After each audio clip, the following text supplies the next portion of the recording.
दुआ है परवरदिगार आलम रात के इस पहर हम सब की इबादतों को अपनी बारगाह में कबूल फरमाए और जो मकसद ज़िंदगी मकसद इबादत लेकर फ़र्श अज़ाए अहले बैत पे बैठे हैं, खुदा उन मकासद में भी हम सबको कामयाबियाँ कामरानियाँ नसीब फरमा दें। ये बात याद रखें कि परवरदिगार आलम कभी भी अमल की कसरत को नहीं देखता कि इस बंदे ने 1000 रकत नमाज पढ़ी या फलां ने 1000 मजलिसें पढ़ी या फलां ने 10,000 मजलिसें सुनी। खुदा कभी भी अमल को नहीं देखता, परवरदिगार आलम अमल करने वाले की नीयत को देखता है। हो सकता है किसी ने बेहतरीन अमल किया, दिखने में लोग कहें कि माशाअल्लाह कितना अच्छा अमल था, लेकिन शायद अल्लाह की दरबार में उसकी कोई वक़्त ना हो। कितने हज, कितने उम्रे जो शिमर ने की, कितनी नमाजें जो इब्ने साद ने पढ़ी, लेकिन अल्लाह की दरबार में उन नमाजों की कोई कीमत नहीं, क्योंकि खुदा नमाज को नहीं देखता, अल्लाह नमाजी को देखता है। खुदा उसके हज को नहीं देखता, अल्लाह हाजी को देखता है। तो फरमाया अगर इंसान जज़ा पाना चाहता है तो सबसे पहले ये सोचे कि अमल करने वाले की नीयत क्या है।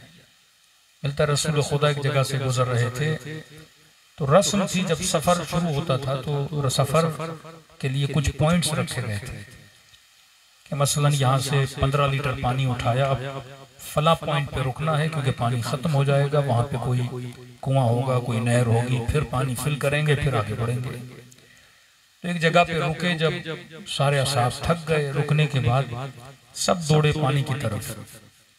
तो किसी के पास घोड़ा था, किसी के पास खच्चर था, किसी के पास ऊंट था, तो सब ने अपने जानवर छोड़े और पानी की तरफ दौड़े। यहाँ रसूल खुदा के एक सहाबी ने देखा कि सारे अपने ऊंट घोड़े खच्चर छोड़ के जा रहे हैं, तो किसी का ऊंट कहीं भाग रहा है, किसी का घोड़ा कहीं जा रहा है। तो इसने मदद की नीयत से जमीन पे कीला लगाया और उनके ऊंटों की रस्सियां उस कीले के साथ बांध दी। उसके बाद आया रसूल खुदा के खेमे में, या रसूल अल्लाह मैंने आज बेहतरीन अमल अंजाम दिया है। नबी ने फरमाया क्या किया? या रसूल अल्लाह मैंने ये सोचा कहीं किसी का घोड़ा न गुम हो जाए, कहीं किसी का ऊंट न गुम हो जाए। या रसूल अल्लाह मैंने कील जमीन पे लगाई और रस्सी बांधी। नबी ने फरमाया अल्लाह तुझे जज़ाए खैर दे क्योंकि तूने बेहतरीन अमल अंजाम दिया। कहते सफर तमाम हुआ, किसी और सफर में रसूल खुदा आ रहे थे, इत्तफाकन इसी रास्ते से नबी का कोई दूसरा सहाबी गुजरा, उसका पांव उसी कीले से टकराया और पांव जख्मी पड़ गया। इसने क्या किया? कीले को जमीन से निकाल के उखाड़ के और दूर फेंक दिया। आया रसूल खुदा की खिदमत में, या रसूल अल्लाह आज मैंने बेहतरीन अमल अंजाम दिया है। नबी ने फरमाया क्या किया? या रसूल अल्लाह जमीन में कील थी, मेरा पांव टकराया, मैंने उसे उखाड़ के फेंक दिया, कहीं ऐसा ना हो कोई और आए उसके पांव से लगे और वो जख्मी हो जाए। नबी ने फरमाया अल्लाह तुझे भी जज़ाए खैर दे। और कहा कि अल्लाह न कील लगाने वाले को देखता है न निकालने वाले को देखता है, अल्लाह बंदे की नीयत को देखता है। हारून मस्जिद बना रहा है, बहलूल ने कहा हारून क्या कर रहे हो? अल्लाह की राह में अल्लाह का घर बना रहा हूं, मस्जिद बना रहा हूं, अल्लाह तुझे जजा दे। हारून एक काम कर क्या करूं? कई काम कर, इस मस्जिद के ऊपर लिख बहलूल मस्जिद। तो हारून ने कहा लोग तुझे पागल कहते हैं लेकिन बड़ा होशियार है, पैसा मैं लगाऊं, मेहनत में करूं, जहमत में करूं, मस्जिद में बनाऊं, लेकिन नाम लिखूं तेरा। तो बहलूल ने कहा कि हारून मैं यही तो समझाना चाह रहा था, तू मस्जिद नहीं बना रहा, तू अपना नाम बना रहा है। तो खुदा न इमारतों को देखता है न इंसान के अमाल को देखता है, अल्लाह अमल करने वाले की नीयत को देखता है। बहुत बड़े आलिम दीन शायद आगा शेख अंसारी का वाक़या है, फरमाते लोग लाइनों में खड़े होते थे कि क़िबला एक मजलिस हमारे यहाँ पढ़िए, बिजी शेड्यूल। और इत्तेफाक से कह रहे मैं यूनिवर्सिटी में भी लेक्चर देता था, तो वापसी के रास्ते पे ट्रैफिक सिग्नल पे एक बूढ़ा शख्स मुझसे टकराया और उसने आईने पे दस्तक दी, क्योंकि मेरे सर पे अमामा भी था, मैं गाड़ी में बैठा था। उन्होंने कहा मौलाना है, मेरी आपसे छोटी सी दरखास्त है, मैं गरीब आदमी और दूर दराज इलाके में रहता हूँ, कल रात मेरे घर में मजलिस है और अगर आपको जहमत न हो तो आपको मजलिस आके पढ़ लें। मैंने कहा कोई और का नहीं, मुझे कोई और नहीं मिल रहा, टाइम बहुत कम बचा है, लिहाजा अगर आपको जहमत न हो। कहता उसके लहजे से लगा कि मुझे जानता नहीं, बस एक मशहूर खतीब हो, पूरी दुनिया जानती है, और एक आमसा मोमिन हो, बस उसने सर पे अमामा देखा कि तो मौलाना है और हम मजलिस पढ़ा लेते हैं। तो कहता मैंने दिल में कहा कि अंसारी तूने आज तक सारी मजलिस उनके लिए पढ़ी है जो तुझे जानते थे, पहली मर्तबा वो बंदा तुमसे टकराया है जो तुझे जानता ही नहीं, और सिग्नल पे रोक के बोल रहा है कल रात मेरे घर में आके मजलिस पढ़िएगा। कहता मैं चला गया, बहुत गरीबाना इलाका था, छोटा सा उसका घर था, 20-25 मोमिनीन उस मजलिस में थे। अब मैं वो जो हजारों के मजमे में कहते हैं पढ़ने वाला, अब एक ऐसी जगह जहां 20 लोग 15 लोग बैठे हुए हैं और पढ़ाने वाला भी मुझे नहीं जानता। कहते मैंने सिंपल सी ऐसे जिस तरह मजलिस पढ़ी जाती है मजलिस पढ़ी, घर आया। कहते कई दिनों के बाद मैंने ख्वाब देखा, ख्वाब में देखता हूं कि आलम बरज़ख में हूं और मुझे बोला जा रहा है कोई अमल दो जो अमल तुम्हारे लिए बाइज़ निजात बने। कहता है जो भी अमल पेश करता था मलाइक कहते थे इससे तुझे शोहरत मिली, इससे तुझे फायदा मिला, इससे तुझे नाम मिला, इससे तुझे नमूद मिला, ये काम किया लोगों ने तुम्हारा शुक्रिया अदा किया, इससे ये मिला, इससे वो मिला। अब कहता मैं परेशान, कौन सा अमल पेश करूं मलाइकों की खिदमत में। तो कहते हैं सोच सोच के मुझे एक अमल याद आया। मैंने कहा मैंने एक मजलिस पढ़ी थी जो पढ़ाने वाला भी मुझे नहीं जानता था और मैं कोई ऐसी नीयत भी लेकर नहीं गया था। तो उन्होंने कहा हाँ हम तुझे आलम बरज़ख में छोड़ रहे हैं सिर्फ उस मजलिस की वजह से जो तुमने सिर्फ और सिर्फ खालिसतन अल्लाह के लिए पढ़ी थी। कहीं ना कहीं शोहरत का अवसर होता है, कहीं न कहीं जानकारी का अवसर होता है, कहीं न कहीं बड़ा आदमी है मैं उसके घर में चला जाऊं वो अवसर होता है। तो फरमाया मिस्काल ज़र्रतिन खैरन यरह व मिस्काल ज़र्रतिन शर्रन यरह, अल्लाह की निगाहों से तुम्हारे अमल का एक एक जर्रा काबिले दीद है कि तुम क्या कर रहे हो। उलमा फरमाते हैं कि शहर नजफ में मौला का फरमान है अपने नफ्स को धोखा दिया करो कि मसलन आपका नफ्स शायद रोजा न रखे, शायद एक शकील इबादत की तरफ आगे न बढ़े, तो फरमाते से धोखा दो, ये खाना पसंद करता है, ये आसाइश को पसंद करता है। तो ये आलिम दीन कहते हैं अपने नफ्स को धोखा देते थे कि आज अगर इतनी नमाजें पढ़ोगे तो शाम को आपको चिल्लू कबाब खिलाएंगे। तो कहता है नफ्स उस चिल्लू कबाब की लालच में सारी नमाजें पढ़ता था। फिर कहता है जब रोजा भी रखते थे इत्तेफाक से, कह रहे जब इफ्तारी का वक्त होता था और चिल्लू कबाब मंगवाते भी थे, सुफरे पे पड़ा भी होता था, अब नफ्स की चाहत के चिल्लू कबाब खाया जाए। कहते उस वक्त फौरन में कबाब को उठाता था और वो कबाब साथ वाले हुजरे में जो तालिब इल्म था उसको दे के आ जाता था और खुद एक सूखी रोटी और चंद खजूरें खाता था और फिर अपने नफ्स को कहता था इतनी बार तूने मुझे धोखा दिया, आज मैंने तुझे धोखा दिया। तो हर जगह धोखा देना हराम है, पर नफ्स को धोखे देने में अल्लाह क्या देता है, सवाब अता करता है। चौथे इमाम इमाम ज़ैनुल आबिदीन अलैहिस्सलातु वस्सलाम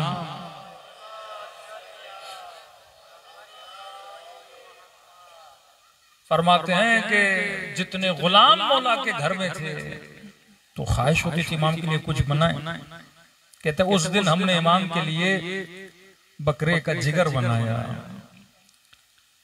और शाम जब हुई सुफरे पे रखा और हमने कहा मौला आप तनावुल करें, तो फौरन मौला ने कहा ये उसे देकर आओ जो गली के अंदर भूखा बैठा हुआ है। अपनी ख्वाहिशात को कुर्बान करना, जब इंसान ये मकाम पा लेता है अब खुदा कहता है इससे मोहब्बत करना भी इबादत बन जाता है। जनाब सैयदा जब अमीरुल मोमिनीन के घर में आई, मौला अली एज ए शोहर अर्ज कर रहे हैं कि सैयदा जिंदगी गुजर गई, आपने अली से किसी चीज की ख्वाहिश नहीं की।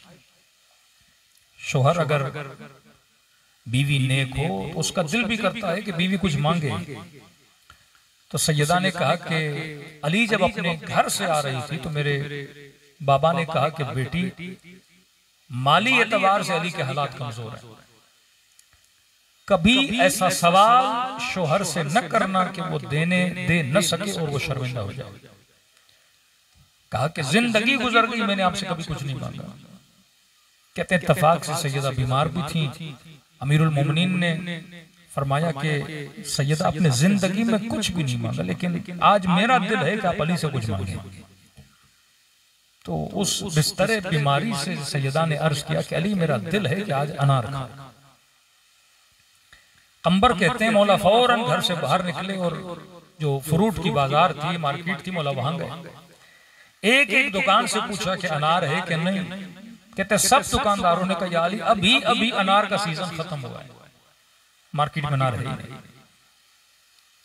अब आपके जहन में वो अमीरुल मोमिनीन हैं जो मौजज़ा करके ईंट को सोना बनाते हैं, जो मिट्टी को अपनी गोद में डालें तो जवाहिर बन जाते हैं। कभी भी अहले बैत ने मौजज़ा अपनी जात के लिए नहीं किया। मौजज़ा करते थे तो हिदायत बशर के लिए। ये नहीं कि मैं इमाम हूं, एजाज इमामत है और जगह जगह अमीरुल मोमिनीन मौजज़े करते रहे। फरमान नहीं, मौजज़ा किया, किसी को हिदायत देनी थी तो मौजज़ा करते थे। वरना इस्माइल अगर एड़ियां रगड़े तो आब ज़मज़म निकल आता है। और इमाम हुसैन के 6 महीने का बच्चा जो फख्र इस्माइल है, शिद्दत प्यास है, क्या ये बच्चा एड़ियां रगड़ता तो आप जारी ना होता। या इमाम हुसैन अगर दुआ के लिए हाथों को बुलंद करते खुदा बारिश ना बरसाता। एक आम वली भी दुआ करे तो बारिश बरसती है। इम्तिहान इलाही ये कि ताकत के होते हुए बंदा ताकत को इस्तेमाल न करे। मेरे पास पावर है लेकिन उस पावर को इस्तेमाल न कर। एक दुकान, 2 दुकान, काली अनार खत्म हो गए। इमाम ने कहा कंबर पूछ तुझसे शायद किसी ने रखे हो। कहा मौला इस शहर में एक यहूदी है, वो अनार रखता है अपने पास स्टोर करके। सैयदा को अनार की चाहत, मौला अली अनार के लिए निकले, बाजार में अनार नहीं। उस यहूदी के दरवाजे पर गए, दस्तक दी, बाहर निकला, अली को सलाम किया। मौला ने जवाब दिया। इमाम ने कहा सुना है तेरे पास अनार है। कहाँ है तो सही, लेकिन अली मेरे घर में एक ही अनार है जो मैंने अपनी बीवी के लिए रखा हुआ है। तो इमाम ने फरमाया जिंदगी में अली से किसी ने कुछ भी नहीं मांगा, पर आज उसने सवाल किया है और अली को अनार चाहिए। अगर उसकी कीमत 4 दिरहम है तो अली तुझे 8 देने के लिए तैयार है। का मसला पैसों का नहीं।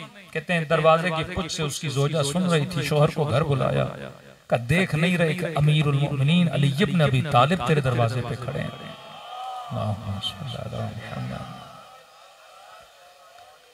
का मैं कुर्बानी देती हूँ, ये अनार अली को दे दो। मजहब के एतबार से यहूदी थे पर दिल में अहले बैत की मोहब्बत थी।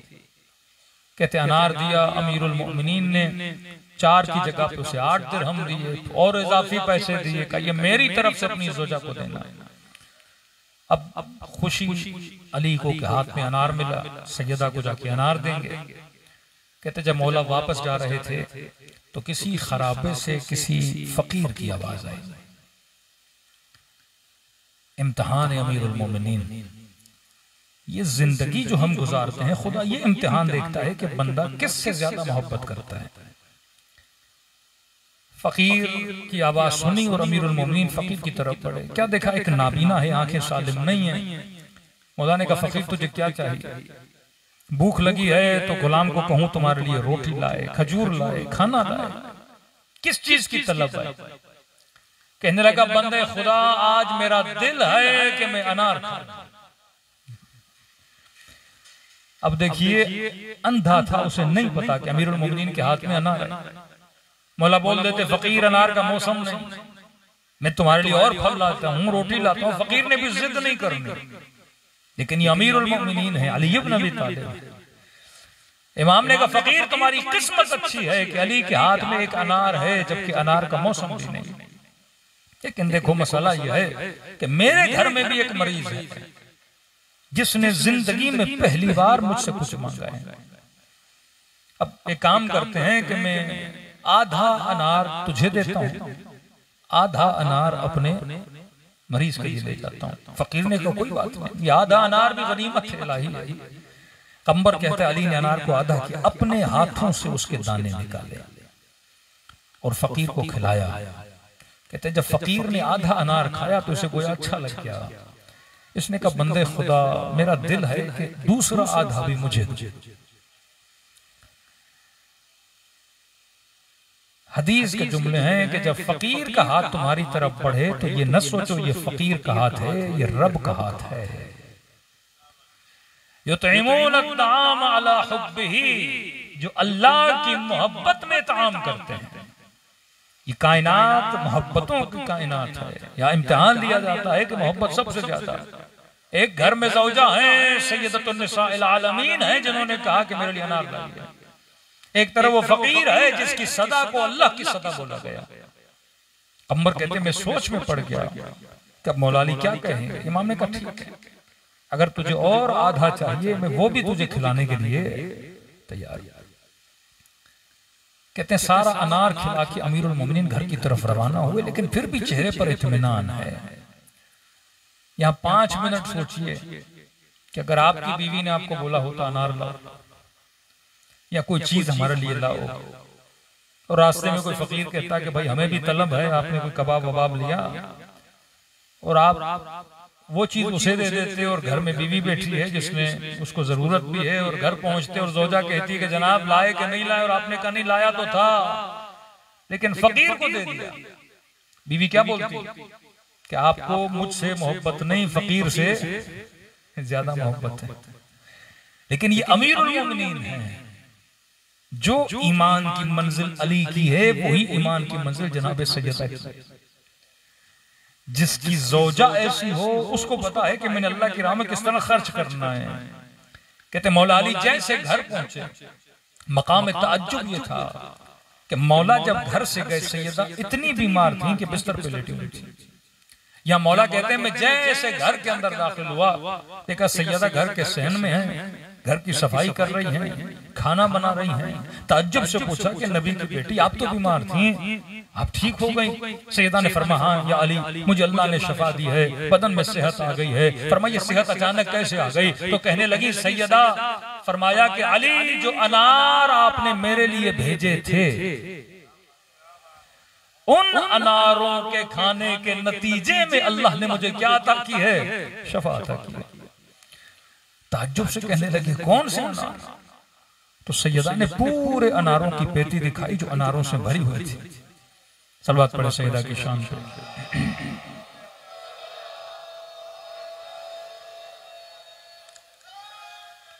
यार अब ये अनार की पेटी कहां से आई? यहां पे मौला फरमाते हैं अल्लाह का फरमान, अगर खुदा की राह में 1 दोगे, खुदा 10 करके वापस करता है। यहाँ अली ने अनार फकीर को खिलाया, वहां जिब्राइल पूरे अनारों की पेटी लेकर आया। अब दूसरा नतीजा ये निकलता है कि 1 दोगे खुदा कितना देगा? 10 बना के देगा। दूसरा नतीजा ये कि अगर आपका बेटा बीमार है, अब बेटे के लिए आधा किलो गोश्त लेकर आए। जरूरी नहीं कि इस गोश्त में शफा भी हो। आधा किलो सेब लेकर आए, जरूरी नहीं कि ये आधे किलो सेब में आपके बच्चे के लिए शफा भी रखी हुई हो, क्योंकि आप अपने पैसे से लेकर आए। शफा की जमानत नहीं है। वो अनार जो यहूदी ने दिया था, ये जरूरी नहीं था कि सैयदा अगर उस अनार को खाती तो उनको शफा मिल जाती, लेकिन उस 1 अनार को देने के बदले में जो खुदा 10 देता है, उस रिज्क में खुदा शफा देकर आपके घरों में भेजता है। क्योंकि सदका 70 बलाओं को दूर करता है। यहाँ आपने 100 दिया, उसके बदले में जो 1000 आपके घर में आता है, उस 1000 में अल्लाह क्या रखता है? शफा रखता है। यहाँ आधा किलो दोगे, उसके बदले में जो खुदा आपको 5 किलो देगा, उसमें अल्लाह क्या रखेगा? शफा रखेगा। तो सैयदा ने खाया, अल्लाह ने क्या अता की? शफा अता की थी। जिस बीबी के लिए रसूल गिरामी ये फरमाए ये कायनात की पहली बेटी है, जिनके लिए रसूल कहे कि उम्म अबीहा, जो अपने वालिद के लिए भी माँ का दर्जा रखे। यानी रसूल दाखिल होते तो कायनात के लोग खड़े हो जाते, लेकिन सैयदा आती तो कायनात का रसूल खड़ा हो जाता। फरमाया कुल ला असअलुकुम अलैहि अजरन इल्लल मवद्दत फिल कुर्बा। खुलासे जिंदगी बशर कि हम जिंदगी में जो कुछ भी करते हैं मोहब्बत की वजह से करते हैं। आप सुबह से शाम तक मेहनत करते हो औलाद की मोहब्बत की वजह से। आप कोई होटल पे खाना लेने जाते हो शिकम की मोहब्बत की वजह से। आप बदन पे लिबास डालते हो बदन की मोहब्बत की वजह से। यहाँ से आप करबला जाते हो इमाम हुसैन की मोहब्बत की वजह से। यहाँ से आप हज मक्का उम्रा करने जाते हो खाने खुदा की मोहब्बत की वजह से। अगर कोई मंदिर भी जाता है तो बुद्ध की मोहब्बत की वजह से। ये नहीं कि सिर्फ आप खैर खैरात करते हैं, मिलियंस में कई ऐसे हिंदू हैं जो बुतों के लिए खैर खैरात करते हैं। किसकी मोहब्बत में? अपने खुदा की मोहब्बत में। आप जो करते हो अपने खुदा की मोहब्बत में। अब ये जो दिल है ये मोहब्बतों का मजमुआ है। सवाल यह है कि मोहब्बत औलाद की भी है, मोहब्बत माल की भी है, मोहब्बत बीवी की भी है, और दिल के किसी कोने में मोहब्बत मसलन मौला हुसैन की भी है, मोहब्बत खुदा की भी है, मोहब्बत नमाज की भी है। जब ये सारी मोहब्बतें जमा हो जाती हैं, अब खुदा ये देखना चाहता है कि किसकी मोहब्बत आपके दिल में ज्यादा है और किसकी मोहब्बत कम है। तो जिस मोहब्बत पे सब कुछ कुर्बान किया जाता है वो मोहब्बत आला मोहब्बत होती है। कि करबला के मैदान में आइए, मोहब्बत अली अकबर से भी है, मोहब्बत अली असगर से भी है, मोहब्बत जनाब सकीना से भी है, मोहब्बत बहन सैयदा ज़ैनब से भी है। लेकिन ये सारी चीजें किस पे कुर्बान की जा रही हैं? मोहब्बत खुदा पे कुर्बान की जा रही है। अब हमसे किस चीज की डिमांड की गई है कि जिस तरह हर मुसलमान पे नमाज वाजिब है, रोजा वाजिब है, हज ज़कात वाजिब है, खुम्स वाजिब है, इसी तरह अल्लाह ने एक और चीज को हर किसी पे वाजिब किया, वो चाहे शिया हो सुन्नी हो। मोहब्बत किसकी? फरमाया कुल ला असलुकुम अलैहि अजरन इल्लल मवद्दत फिल कुर्बा। कि फरमाया मेरी आल से मोहब्बत करो।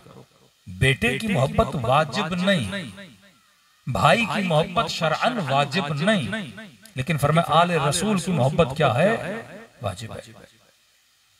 क्यों वाजिब है आले रसूल की मोहब्बत? फरमाया ये अज्र है। जनाब बिलाल कहते हैं रसूल खुदा ने कहा कि बिलाल आज मेरे मिंबर का रुख बदलो।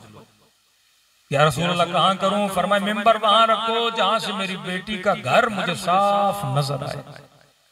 मिंबर का रुख रखा। का वक्त अजान नहीं था, का बिलाल जाओ मस्जिद की छत पे और जाकर अजान। इससे पता चला अजानें सिर्फ नमाजों के लिए नहीं दी जाती थी, अजान किसी मुहिम अहम इंपॉर्टेंट काम के लिए भी दी जाती थी। बिलाल ने अजान दी, अल्लाहु अकबर अल्लाहु अकबर। सारे मुसलमान परेशान, कहीं बिलाल से गलती तो नहीं हुई, बेवक्ती अजान दे रहे हैं। मस्जिद में जमा हुए बिलाल, क्या हुआ? रसूल खुदा ने आप सबको बुलाया है। सारे जमा हुए। अभी भी खुदा ने फरमाया मेरी उम्मत मुझे ये बताओ, मैंने इतनी जहमतें की, इतनी मेहनतें की, पत्थर मैंने खाए, चचा हमजा जैसा चचा शहीद हो गया, मैंने आज तक तुमसे कुछ मांगा? कहने लगे नहीं ऐ हबीब खुदा आपने कुछ भी नहीं मांगा। तो कहा कि क्या दे सकते हो? किसी ने कहा या रसूल अल्लाह मेरे पास खजूरों का बाग है, वो सारा आपको दे सकता हूं। किसी ने कहा जितने माल और दौलत है सारी आपको दे सकता हूं। किसी ने कहा औलाद कुर्बान करने के लिए तैयार हूं। या रसूल अल्लाह मेरे पास घर है, अगर घर मांगे वो आपको देने के लिए तैयार हूं। यहाँ पे कुरान की आयत पढ़ी कुल ला असअलुकुम अलैहि अजरन।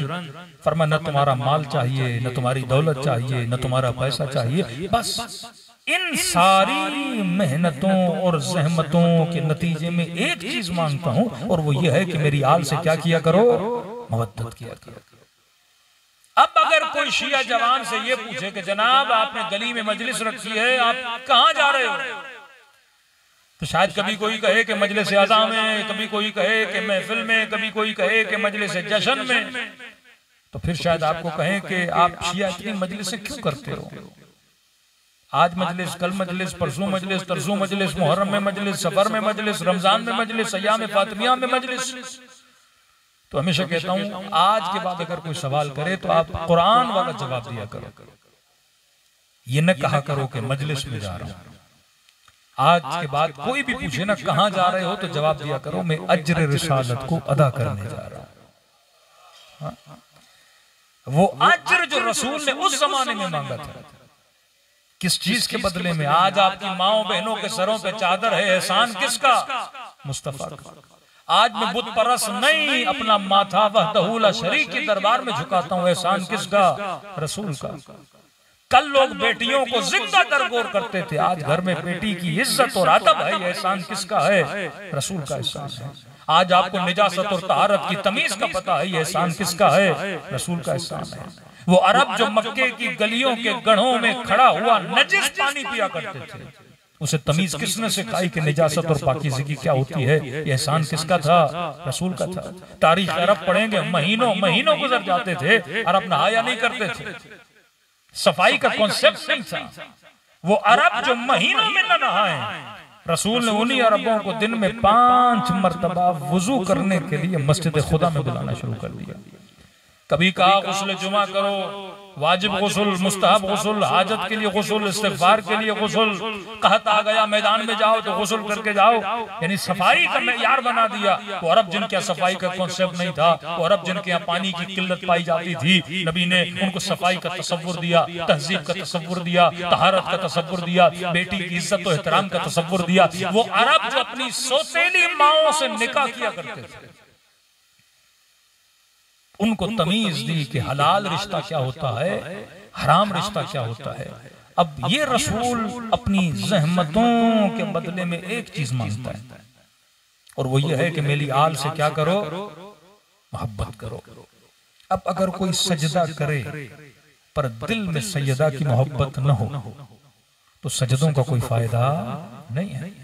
कोई तवाफ खाने खुदा करे पर दिल में आले रसूल की मोहब्बत न हो तो तवाफ खाने खुदा का कोई फायदा नहीं है। जितनी भी इबादत इंसान करे, इबादतों का नतीजा यह है कि अगर दिल में मोहब्बत मोहम्मद और आले मोहम्मद है तो इबादत अल्लाह की दरबार में कबूल है। तभी किसी ने मेरे मौला से पूछा, मौला इबादत की कबूलियत के लिए क्या करूं? इमाम ने फरमाया, अपनी दुआओं को इंश्योर किया करो, या दूसरे लफ्जों में कहूं, अपनी दुआओं को पढ़ दिया करो। मौला ये पढ़ क्या है? क्या दुआ तो करते हो, पर अर्श इलाही तक भेजने के लिए एक फार्मूला तुम्हें बताते हैं। फरमाया, दुआ करने से पहले भी सलवात पढ़ा करो, दुआ करने के बाद भी सलवात भेजा करो। ये सलवात वो दो पर हैं जो तुम्हारी दुआओं को अर्श इलाही तक लेकर जाते हैं। सलवात पढ़े मोहम्मद वाले मोहम्मद।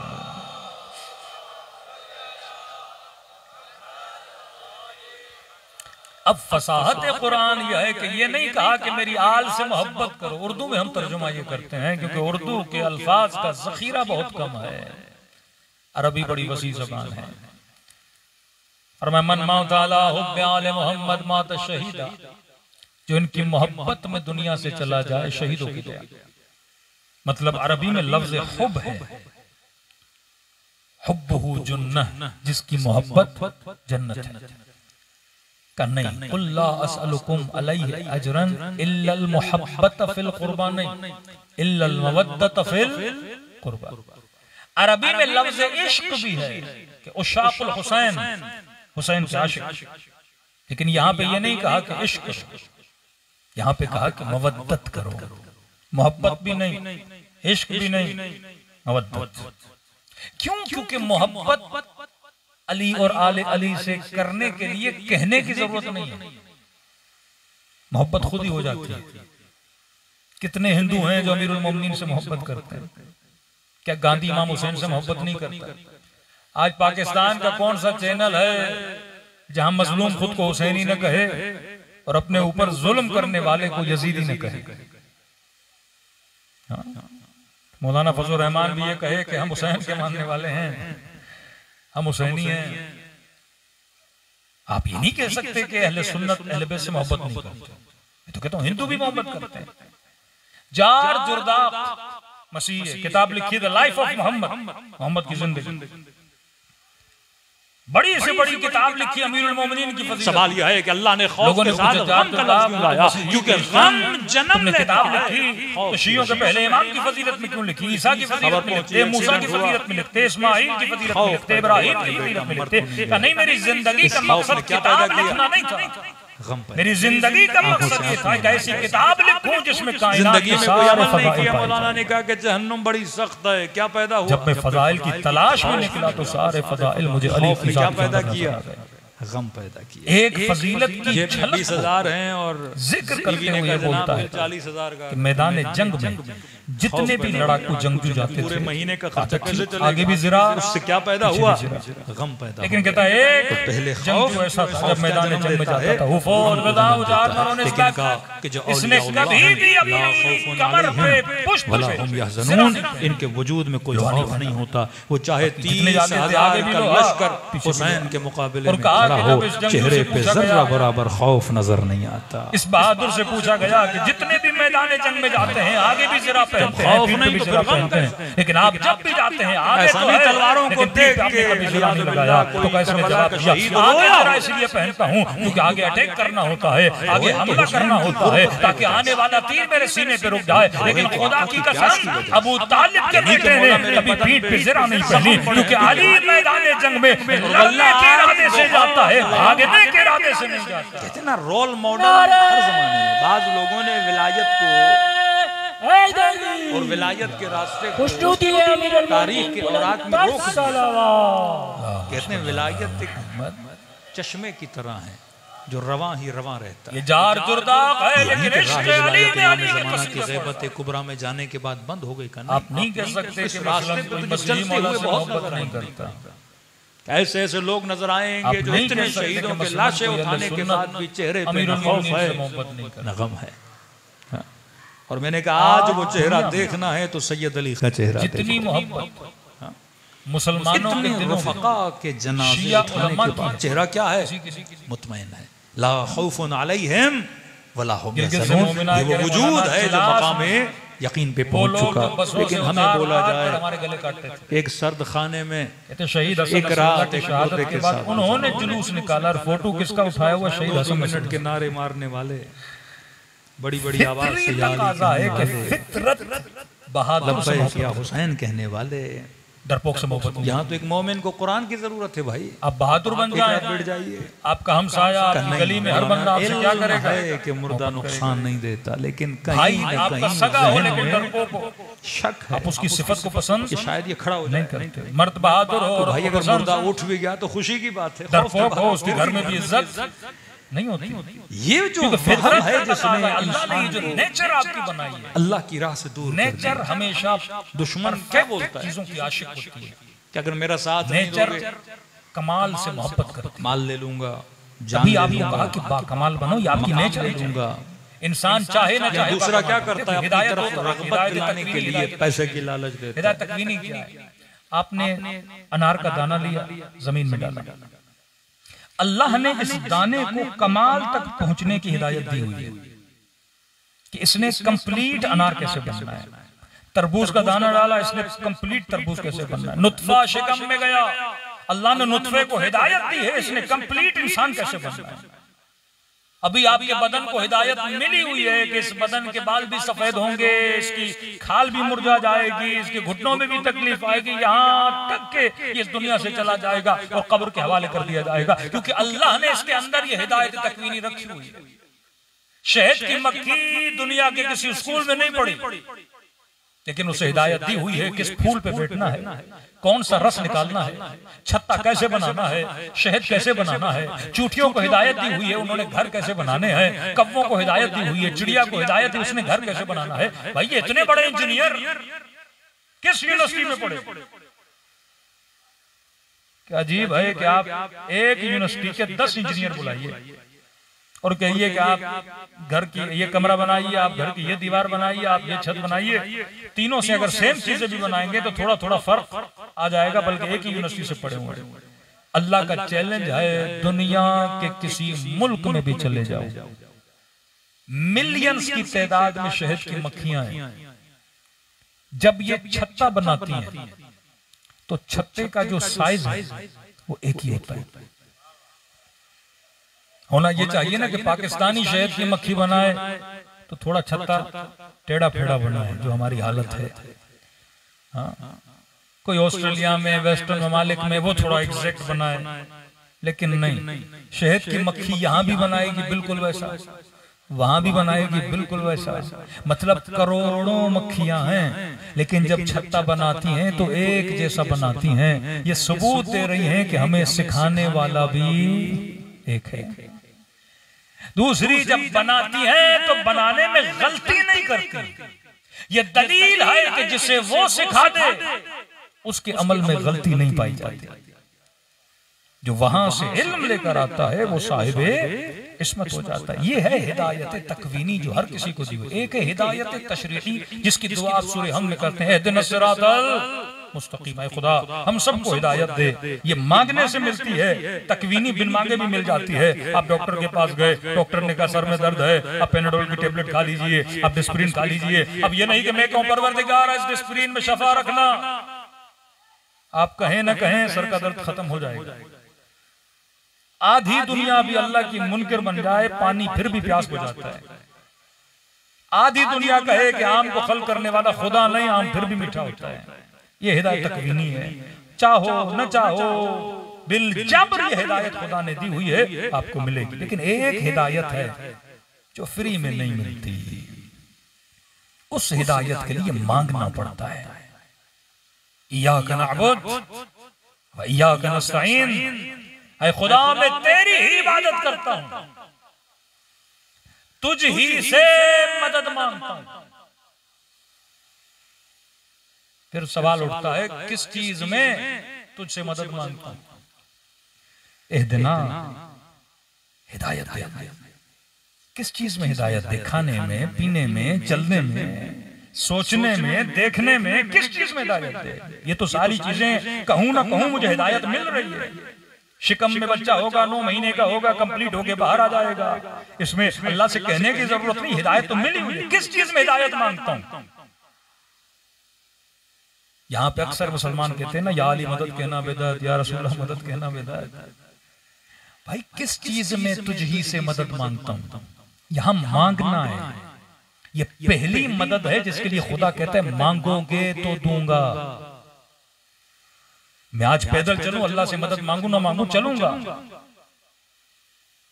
कहने की जरूरत नहीं खुदा पानी से मदद है कि पानी प्यास बुझे, अल्लाह देगा। ये हिदायत तकवीनी है। ये मदद हिदायत तशरीह में, इबादत में, मारिफत में कि खुदा मैं तुझसे मांगूंगा तो तू क्या करेगा? अता करेगा। तकवीनन आप सबके वजूद में खुदा ने रखा है कि आप आशिक हैं बहादुर इंसान। डरपोक का कोई आशिक नहीं होता, भगोड़े का कोई आशिक नहीं होता। सियासत के मैदान में चले जाएं, तारीख के मैदान में चले जाएं, नहीं मिलेगा आपको कोई। तभी शराइत इमामत से एक शर्त यह है कि इमाम शुजा होगा, कल अलम उसे दूंगा, जो मर्द होगा, करार होगा, गैर फरार होगा। ये निशानियां है कि इमाम की, इमाम करार होता है, गैर फरार होता है, इमाम बहादुर होता है। देखिए मैं एक सवाल करूंगा, आप सबका जवाब एक होगा, क्योंकि सवाल फितरत से है, जवाब भी फितरत देगी। इस मजमे में कोई एक बंदा है जो कहे कि मौलाना हमें कंजूसों से बड़ा इश्क। हाँ, ये जरूर है कि आप खुद कंजूस होगे, लेकिन कंजूस से प्यार नहीं करोगे। बंदा खुद डरपोक होगा, लेकिन प्यार किससे करेगा? बहादुर से करेगा। फितरत में जाहिल से प्यार नहीं करता, किससे करता है? आलिम से करता है। अगर खुदा न खास्ता मुआशरा जाहिलों का आशिक बनने लगे तो समझो उनकी फितरत और नेचर के अंदर वायरस आ गया, ये गलत चीज की तरफ जा रहा है। हिंदू हो, मुस्लिम हो, क्रिश्चियन हो, हर बंदे की फितरत में एक आशिक कमाल है। हसीन मंजर देखा पसंद आएगा, अच्छी आवाज सुनी पसंद आएगी, अच्छी बात सुनी पसंद आएगी, अच्छा नजारा देखा पसंद आया, बहादुर को लड़ते हुए देखा पसंद आया। ये पूरी ड्रामा इंडस्ट्री, फिल्म इंडस्ट्री आपकी फितरत की बुनियादों की बेस पे बनाई जाती है कि एक कैरेक्टर विलन, एक कैरेक्टर हीरो। अब विलन का कोई आशिक नहीं होता, हीरो के होते हैं। अब कोई हीरो ऐसा आज तक देखा ड्रामे में जो कंजूस हो? हमेशा हीरो के अंदर अच्छी सिफात डाली जाती है ताकि आप उससे क्या करो? उनसियत पैदा करो। एक मुक्का मारे 10 लोग जमीन पे गिर जाएं। अब आपको भी पता है कि एक मुक्के से 10 लोग नहीं गिरते, लेकिन आप पसंद क्यों करते हो? क्योंकि आपको बहादुर इंसान से क्या है? प्यार है, इश्क है। अब कैसे मुमकिन है कि कोई अली की बहादुरी के किस्से सुने और अली का आशिक न बने? कोई खैबर सुने और कहे कि मुझे अली से प्यार नहीं, तो मतलब उसके वजूद के अंदर मसला है। कहा ना कि खुशबू हर किसी को अच्छी लगती है, और एक बंदा गया अतर की बाजार में बेहोश होकर गिर गया। बड़े बंदों ने कोशिश की उठाने की, उठ ही नहीं रहा। आखिर में किसी ने जूता सुंघाया, बंदा खड़ा हो गया। तो कहा भाई हम खुशबू सुनते हैं अच्छे, और आप कहता मैंने पूरी जिंदगी चमड़े के बाजार में काम किया है, मैंने आज तो खुशबू सूंघी नहीं। तो जो पूरी जिंदगी बुज़दिलों में रहे उसे अली तो अच्छा लग ही नहीं सकता ना। बहादुरी हर बंदे को अच्छी लगती है। आज दुनिया क्यों आपकी तारीफें कर रही है? शियों की आंखें अच्छी लगी, आपके अबरू अच्छे लगे, आपके बाल लोगों को अच्छे लगे, क्या अच्छा लगा शियों का? कि मैं कहता हूं एक अरब मुसलमान है पूरी दुनिया में, और एक अरब मुसलमान इस इंतजार में बैठे कि शिया इस्राइल को कब मारेगा। क्या बंदूकें इनके पास नहीं? क्या जहाज इनके पास नहीं? क्या पैसा इनके पास नहीं? क्या बादशाहतें इनके पास नहीं? क्या हुकूमतें इनके पास नहीं? क्या फौजें इनके पास नहीं? सब कुछ है, लेकिन इंतजार किसका कर रहे हैं? डिस्कस। जिस भी चैनल को खोलो शिया कब मारेगा, शिया कब मारेगा। ऐसा क्यों है? क्योंकि सबको पता है अगर कोई बहादुर है तो वली के चाहने वाले हैं।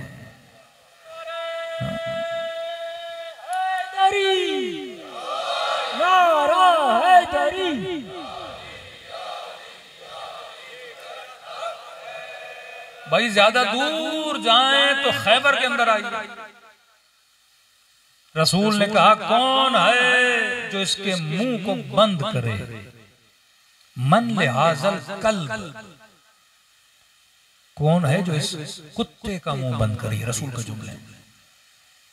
वो जैसे खंदक के अंदर आया ना, तो बीच में खड़ा होकर ललकार रहा था कि भेज मोहम्मद, किसी को भेज। चैलेंज किया रसूल को। तो कहा कौन है जो इसका मुंह बंद करे? तो सारे एक दूसरे का मुंह देख रहे थे। सारे मुसलमान बैठे थे, लेकिन सब इंतजार में थे कि अली कब जाएंगे। आज वही कैफियत है। सारी उम्मत बैठी है, माल है, दौलत है। का मौलाना इस्राइल को शिकस्त कैसे दी जा सकती है? मैंने कहा बड़ा आसान है, उसकी मदद कौन कर रहा है? हम तो कहते हैं अमेरिका, यूरोप, ये वो, लेकिन आप सारे हमसाये देखें कौन है? मिस्र हमसाया, उर्दून हमसाया। अगर मुसलमान उसके साथ लेन देन बंद कर दें तो इसराइल में न गैस जा सकती है, न पेट्रोल जा सकता है, न खाना जा सकता है, न लोहा जा सकता है। इसराइल छोटा सा मुल्क है, जितना उसने बारूद बरसाया है उस बारूद को रखने के लिए भी शायद उसके मुल्क में इतनी जगह न हो। ये किन मुल्कों में? आपके मुसलमान मुल्कों में। जैसे जैसे जमाना फरमाए, मोमिन और मुनाफिक की निशानी ये है कि अली का नाम लो, अगर चेहरा खिल जाए तो मोमिन है, बिगड़ जाए तो मुनाफिक है। यानी हर जमाने में ईमान और निफाक की निशानी अली इब्न अबी तालिब थे। तो सवाल है कि आज मौला अली जाहिरी तौर पे नहीं है हमारे बीच में। आज हम कैसे पहचाने कि मोमिन कौन है, मुनाफिक कौन है? आज भी वही है कि देखो अली वाले कहां खड़े हैं, वो ईमान की निशानी है। आप अल जजीरा पे मुख्तलिफ चैनल पे सिर्फ कमेंट्स पढ़ा करें, अपने उलमा की शहादतें और नीचे कमेंट्स पढ़ें, सईद अली खामनेई की तकरीर और नीचे कमेंट्स पढ़ें। लोग कहते हैं शरफ है नबीन वलीउल्लाह पढ़ने वालों पर। कितने लोग हैं जो सिर्फ आपके उलमा का ये किरदार देख के मकतब अहले बैत के अंदर दाखिल हो रहे हैं। एक क्लिप नहीं, सैकड़ों क्लिप्स हैं। देखिए हिदायत जब खुदा चेंज लाता है वो सेकंड्स में होता है। शायद आप पूरी जिंदगी मेहनत करो, 4 लोगों को मकतबे अमीरुल मोमिनीन न ला सको। कौन सोच सकता था एक अफ्रीकन जवान इनकलाब इस्लामी के बाद ईरान आएगा, खुमैनी की शख्सियत से मुतासर होगा, वहां पे उलूम दीन हासिल करेगा, उसके बाद वापस नाइजीरिया जाएगा और एक बंदा 12 मिलियन लोगों को शिया बनाएगा। ये बरकत होती है। किसी के अमल में इतनी बरकत के मिलियंस लोग एक बंदे की वजह से, वो नाइजीरिया जहां पे तशय्यो का इतना कॉन्सेप्ट नहीं है, सोमालिया चले जाएं दुश्मनान अहले बैत, अतराफ में चले जाएं दुश्मनान अहले बैत, अफ्रीकन लोग 12 मिलियन। आज आपके एक एक शहीद के खून की वजह से कितने लोग मकतब अहले बैत से इंस्पायर हो रहे हैं। आप सोच भी नहीं सकते थे फिलिस्तीन में कोई अहले बैत का नाम लेने वाला। बाज हनफी अहले सुन्नत, मालिकी अहले सुन्नत, शाफी बड़े मुतासिब होते हैं, लेकिन आज उनके जवानों की जबानों पे अगर नाम है तो हुसैन इब्न अली का। हमने 40 पे फिलिस्तीनियों को आता हुआ देखा। यहाँ पे अमीरुल मोमिनीन का जुमला था, शियो कूनू लना ज़ैनन वला तकूनू लना शैना। फरमाया अली के चाहने वालों, हमारे लिए बाइस ज़ीनत बनना, बाइस ज़िल्लत न बनना। अगर कोई तुम्हें देखे तो ये कहे जब अली का चाहने वाला ऐसा बहादुर है तो इसका मौला अली कैसा बहादुर होगा। आज दुनिया आपके चेहरे को देख के इंस्पायर हो रही, क्योंकि फितरत का तकाजा है। आप किसी को अगर मकतबे अहले बैत के करीब लाना चाहते हो, बेहतरीन तरीका है, गालम गलोच का तरीका नहीं, दूसरा तरीका जो अहले बैत वाला तरीका है। कहा कमाल को बयान कर, कमाल को बयान कर। जब आप सखावत अमीर को बयान करेंगे ऑटोमेटिकली अली का आशिक बनेगा। जब शुजाअत अमीर को बयान करेंगे ऑटोमेटिकली आशिक अमीरुल मोमिनीन बनेगा। क्योंकि खुदा ने सारे कमालात को अहले बैत अलैहिस्सलातु वस्सलाम के वजूद में जमा कर दिया। अब जब कमाल मिला तो बंदा कमाल के सामने क्या हो जाता है, झुक जाता है।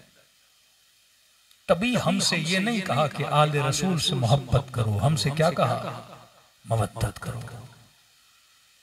मोहब्बत तो आपको वैसे ही हो जानी थी जब आप मौला की बहादुरी सुनते, जब मौला हुसैन का सब्र सुनते, जब चौथे इमाम की इबादतों का सुनते, जब छठे इमाम के मोजज़ात का सुनते, जब इमाम हसन की सखावत का सुनते, जब सैयदा ज़हरा के अखलाक का सुनते, तो मोहब्बत तो आपने वैसे ही हो जानी थी।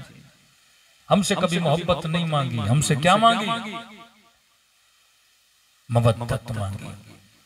हमारे उस्ताद एक मिसाल दिया करते थे समझाने के लिए। कहते थे गांव में एक शख्स किसान बैठ के रो रहा था। तो पंजाब में एक खास तबका होता है मिरासियों का, गाते हैं, शादियों में जाते हैं, भंगड़े डालते हैं, बोलने में बड़े तेज होते हैं। तो मिरासी वहां से गुजरा और उसने देखा कि ये बेचारा किसान रो रहा है। तो आप क्यों रो रहे हो? तो उसने रो कर कहा जनाब मेरी बीवी मर गई है। तो कहा कि बीवी के मरने पे रो रहे हो? नहीं, मरने पे तो नहीं रो रहा, लेकिन रो इस बात पे रहा हूं कि वो मर गई है और पूरे गांव को मैंने खाना खिलाना है, फोतगी का जो खाना होता है। अब सारे गांव के 400-500 लोगों को दावत दूं, पैसे मेरे पास इतने नहीं है। तो इस मिरासी ने कहा कि हम कोई बीच का रास्ता निकालने का। कौन सा रास्ता? का देखो गांव का जो वडेरा है वो बहुत बड़ा मालदार है, उसके पास जाते हैं, रिक्वेस्ट करते हैं, एक आधा बेल आपको दे देगा, ज़बा करना और देगे उतारना, लोगों को खाना खिलाना। तो इसने कहा आप भी बड़ी अजीब बातें करते हैं, एक से हम परेशान है, ऊपर से आपने ऐसी बात कर दी, का क्या मतलब? का पूरे गांव को पता है वो इतना कंजूस है, वो मुर्गी अपनी किसी को न दे, और आप कह रहे हैं 400 लोगों के लिए बेल मंगवाएं। तो मिरासी ने कहा तेरा मसला यह है कि तुझे मांगना नहीं आता। मैं मिरासी हूं, मैं तुम्हें सिखाता हूं। अक्सर लोग कहते हैं ना कि किबला हमारी दुआ कबूल नहीं होती। भाई आपने वैसे मांगा है जैसे अल्लाह से मांगा जाता है। दुआए कुमैल में खुदा तरीका, अमीरुल मोमिनीन तरीका बताते हैं अल्लाह से कैसे मांगो। दुआए अबू हमजा समाली, दुआए अरफा, उस अंदाज में बैठ के आपने कभी मांगा? ये तो एक आम बंदों का किस्सा सुना रहा हूं। फितरत, बंदा खुद कंजूस लेकिन सखी से मोहब्बत करता है। मिरासी को फितरत का पता था, कहता मेरे साथ चलो मैं तुझे पूरा बेल दिलाऊंगा। कहाँ का बडेरे का पूछा का कहाँ है, अपनी जमीनों पे क्या हुआ है? हजारों एकड़ में उसकी जमीनें, वडेरा घोड़े पे बैठा है, ये सारे वडेरे के पीछे। इतना करीब हुए कि वडेरे ने इनको देखा। अब इसने बुलंद बुलंद आवाज में इस किसान से कुछ बातें करना शुरू कर दी और कहा क्या है गरीब किसान, तुझे नहीं पता इस वडेरे का दादा कितना सखी था। किसान कहता है मुझे इल्म था कि इसका दादा भी कंजूस है, लेकिन ये झूठी तारीफें कर रहा है। का 2-3 तारीफें उसने की, 4-5 कदम आगे बढ़े। का दादा बहुत सखी था, लेकिन इसके दादे को इसके अब्बे ने भी पीछे छोड़ दिया, वो तो उससे भी ज्यादा सखी था। मैंने कहा आप क्या कह रहे हो, इसके बाप तो और भी ज्यादा कंजूस था। का सिर्फ सुनते जा, तुम्हें बेल चाहिए कि नहीं चाहिए? कहता चंद कदम और बड़ा। का दादा तो दादा, बाबा तो बाबा, वडेरा खुद इतना सखी कि फलां को जमीन चाहिए थी, वो मसला हल किया, फलां का घर टूटा हुआ था, वो बना के दिया, फलां को ये मसला था, गांव में जो भी परेशान है वो इसी के दर पे आता है। तेरा मैं हैरत में देख रहा हूँ कि ये तारीफें कर किसकी रहा है। का खामोश। का वडेरा सुनता गया। मैंने कहा जनाब इतनी तारीफें कर दी, अब तो जाके वडेरे से बात करो। का नहीं, अभी भी सब्र करो और तारीफें करनी। का 4-5 तारीफें और की तो पंजाब के वडेरे चौधरी साहिबान मूछें बड़ी रखते हैं, तो कहते हैं 8-10 तारीफें की तो इसने अपनी मूछों को ऐसे मरोड़ा। तो इसने कहा अब चलो। वो खुश हुआ। का उसके करीब गए। कहा भाई क्यों आए? का चौधरी साहब ये बेचारा परेशान है, इसकी बीवी मर गई है, एक जानवर इसमें ज़बह करना है। मैंने कहा ऐसे सखी वडेरे के होते हुए किसी को परेशान होने की जरूरत है? कितना चाहिए, क्या चाहिए? ये बेल खड़ा है, ले जाओ। कहते उसने बेल लिया, वापस आ गया। हमारे उस्ताद अखलाक कहते थे अगर किसी कंजूस की भी झूठी तारीफ करो वो सखी बन जाता है। किसी कंजूस की भी झूठी तारीफ करो वो सखी बन जाता है। आखिर में कहते थे ऐ तुलबा खुदा तो है ही सखी, तुम उसकी भी तारीफ नहीं करते। यानी कंजूस की तारीफ करो सखी बन जाता है, जो पहले से सखी है अगर आप उसकी तारीफ करोगे तो उसके वजूद का करम कितना ज्यादा होगा। तो आले रसूल से मोहब्बत करना ये फितरत का तकाजा है। हर बंदा अहले बैत से मोहब्बत करेगा, लेकिन हमसे मोहब्बत नहीं मांगी मेरे अजीज। मोहब्बत मांगी तो शायद हिंदू करे, गैर विलाई शख्स करे, लेकिन जो साहिब विलायत है, जिसने अहले बैत की विलायत को माना, जो जिंदगी उनकी विलायत के साए के नीचे गुजारे, उससे क्या मांगा? मवद्दत मांगी। फरमाया मौला ये मवद्दत क्या है? फर्क मवद्दत और फर्क मोहब्बत क्या है? फरमाया मोहब्बत बीवी से करो, मोहब्बत बच्चों से करो, मोहब्बत बदन से करो, मोहब्बत कल्चर से करो, मोहब्बत अपने वतन से करो, मोहब्बत अपनी मोहल्ले से करो, मोहब्बत अपने माँ बाप से करो। लेकिन ये नहीं कहा कि आले रसूल से मोहब्बत करनी है। तो फिर मोहब्बत और मवद्दत क्या है? फरमाया जहां कायनात की मोहब्बतें खत्म होती हैं वहां से मवद्दत की इब्तिदा होती है। जहां ये सारी चीजें कुर्बान हो जाए। फरमाया सबसे पहले जिसने राह विलायत में कुर्बानी दी उसका नाम है सैयदा फातिमतुज़ ज़हरा। सल्लल्लाहु अलैहि वसल्लम की शान।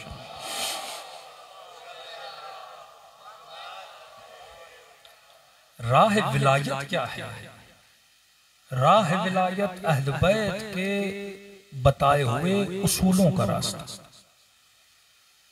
फरमाया हसन मेरे लाल उसीकुम बितक़वल्लाह व नज़्मिल अम्र कूनू लिज़ालिम खस्मा वलिल मज़लूम औना। फरमाया उसूलों पे जान दे दे, अहले बैत के बताए हुए उसूल। हुज्र इब्न उदै सर कटा दिया, अली को नहीं छोड़ा। अब आज़र गफ़ारी शहर बदर हो गए, रास्ते को नहीं छोड़ा। हबीब इब्न मज़ाहिर बच्चे कुर्बान कर दिए, राह को नहीं छोड़ा। मुस्लिम इब्न औसजा वजूद कुर्बान कर दिया, राह को नहीं छोड़ा। सैयदा पसलियां तोड़वा दी, पर राह विलायत को नहीं छोड़ा। फरमाया यहां पे कुर्बानी है मेरे अजीज। ये वो मकतब नहीं जिसमें मीठी मीठी नशीदें और नातें पढ़ी जाएं, जुमले कसे जाएं। ये कुर्बानी है। आओ कुर्बानी देखनी है, लुबनान आओ। मैदान कारजार देखना है, यमन आओ। 15-15 साल से उसूलों के लिए जंग लड़ रहे हैं। असल क्या था? कौनो लिज़ालिम खस्मा। फरमाया वो शिया हो ही नहीं सकता जिसके दिल में जालिम के लिए रत्ती बराबर मोहब्बत हो। वो हमारा हो ही नहीं सकता जिसके दिल में मजलूम के लिए हमदर्दी ना हो। मकतब का असल है तवल्ला और तबर्रा। तवल्ला का मतलब अच्छाइयों का इश्क, तबर्रा का मतलब बुराइयों से नफरत। जिसके दिल में इश्क बुराई हो वो इस मकतब का नहीं है, वो इस राह विलायत का नहीं है कि खुशी खुशी जान दे दे, लहू दे दे इसके लिए कि मैं जिंदगी गुजारूंगा।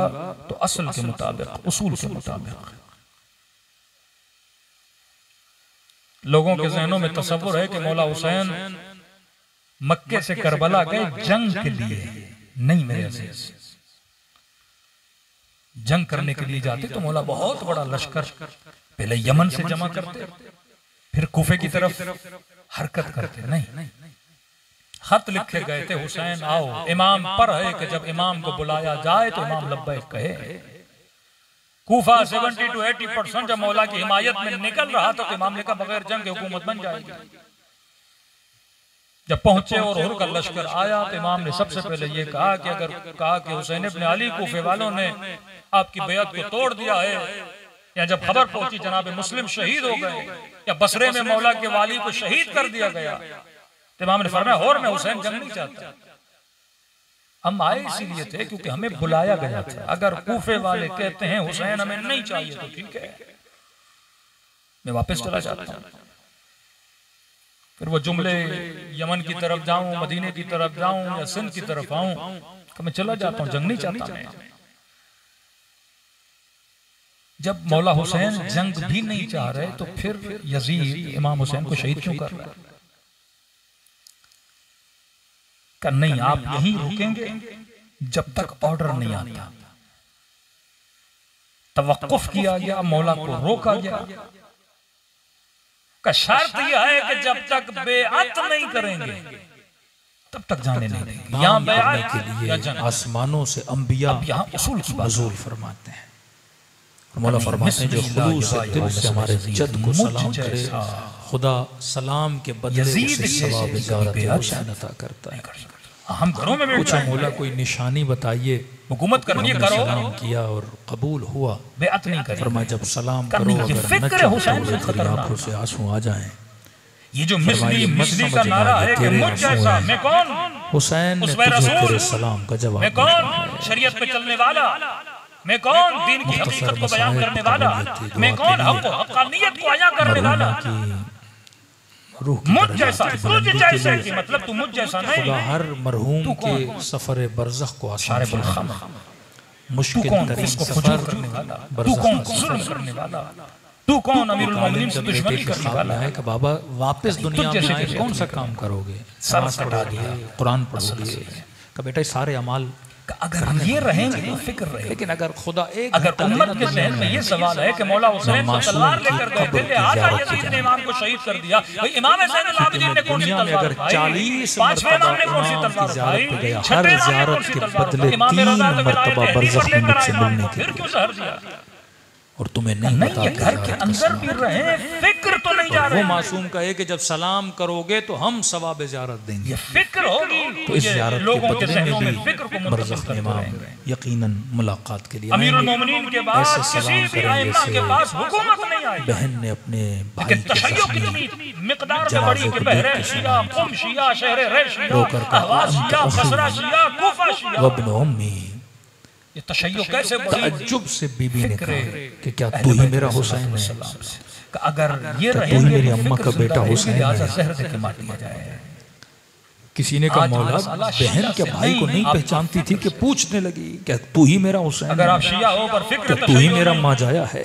वजूद का फायदा नहीं। चौथे इमाम फरमाते हैं कैसे पहचानती? बदन 2 चीजों से पहचाना जाता है, उम्रा कर रहे हैं, या कपड़ों से पहचाना जाता है या सर से पहचाना जाता है। चंद महीनों में 40 मेरे बाबा के बदन पे लिबास नहीं था और बेघर कर दिया जाए। उस बदन पे कोई सर नहीं। रमजान के महीने में मुसलमानों के सुफरों जब अपने मुर्दों के जनाजे उठाओ ना तो रश की निगाह से देख के उस मुर्दे को कहा करो बड़े खुश नसीब हो आज तेरे बदन पे कफन है।